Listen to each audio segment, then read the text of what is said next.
So you know what, I was like, you know what, let's just drag extreme minimalism through the mud because I'm bored. Hey there, my handsome and pretty little Cobras, and welcome back to the Cobra's nest. So for those of you who are new, my name is Mignon Cobra and I make minimalism videos. And yeah, today's video is going to be things nobody tells you about extreme minimalism. So without further ado, let's just get into the video. Let's get it, let's go. Woo.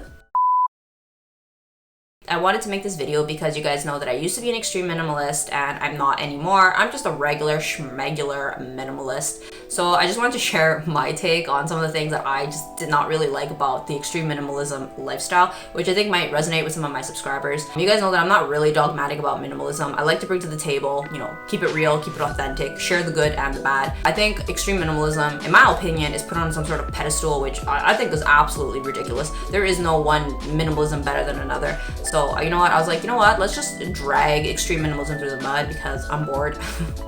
So yeah, I'm gonna be talking about 4 things, and if that sounds good to you, let's get right into the video. Let's get it, let's go.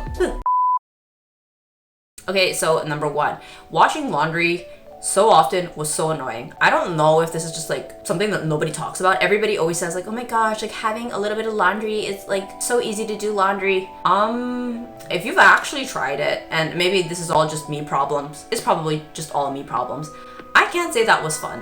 Constantly doing laundry, constantly worrying and like, oh, I only have like 2 days left before I literally have no like clean clothes and I might have to do like the good old smell test, or I'm busy with work but like I need to like do laundry. Like that sucked. I didn't enjoy that, and for me, once I realized like I just did not enjoy that, I stopped being an extreme minimalist. I was an extreme minimalist for about 2 years. I think entering the 3rd year, like a little bit in, I was like, I'm done. I can't do this. For me, I lived out of luggage and it just sucked. I really didn't like it. Luckily, I was an extreme minimalist while I was living in a tropical island, so like Taiwan is really hot, so that wasn't as much of an issue. I could leave my clothes to hang and dry in like the hot sun and they'd be ready to go. But I don't know, it just sucked, and I'm just really glad I don't have that issue anymore. I have more than enough clothes. I have like 3 weeks worth of clothing. I don't worry about laundry. Like I do laundry when it's time to do laundry, and not because like I'm literally out of underwear. Okay, number 2, lack of furniture. I was like super popular in minimalism, and when I was like balls deep in extreme minimalism, I was like super obsessed with this trope. Like, oh my god, like no furniture, like a monk life.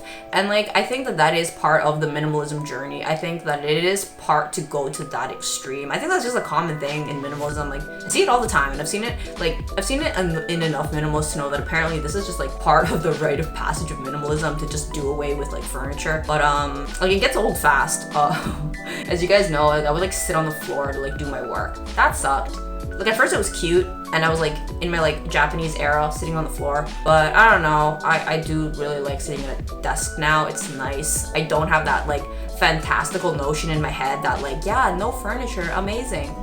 No, like I mean some furniture, you know what it is, it's like that sweet spot. Some furniture is amazing. Maybe too much furniture is probably annoying. I don't own that much furniture. As you guys have seen, the only furniture that is my property is my desk. The other furniture belongs to the landlord, so maybe that might be part of it as well. But I have like the sweet spot where I think some furniture is fine, but like no furniture was just sucky. I didn't like it. Number 3, buying anything fills you with guilt. That was the turning point for me when I realized extreme minimalism was not for me. When I felt like I just wanted to like, just like all of that self-hatred. Anytime I bought something, like if I needed like a shirt, like if I needed, I don't even know what, like I just bought anything, and it just was like minor stuff, and I'd be like, oh my god, like I'm such a bad minimalist, like I hate myself, like it was so unnecessary. Like we didn't need to do that. I didn't need to do that. I didn't need to live like that. But I don't know, and that was probably just a me problem. But in my extreme minimalism practice, everything filled me with guilt, and it just sucked. And I was like, I don't know, I felt like, do I really need to live like this? Wasn't extreme minimalism supposed to fill me with joy? But it wasn't. And I was like, yeah, you know what, I would like to derive some self-worth from my material possessions. Yeah, maybe that makes me a villain.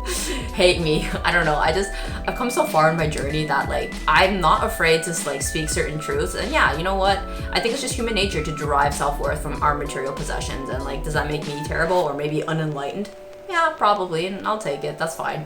Okay, number 4, empty rooms. You know, the conclusion that I've kind of come to in my extreme minimalism was that extreme minimalism is akin to medicine. You take medicine when you're sick. You're tired of all the clutter, you're tired of all of the consumerism, you're tired of the rat race, so you apply minimalism to your life, and then you're like, this is amazing, I'm gonna like apply some more.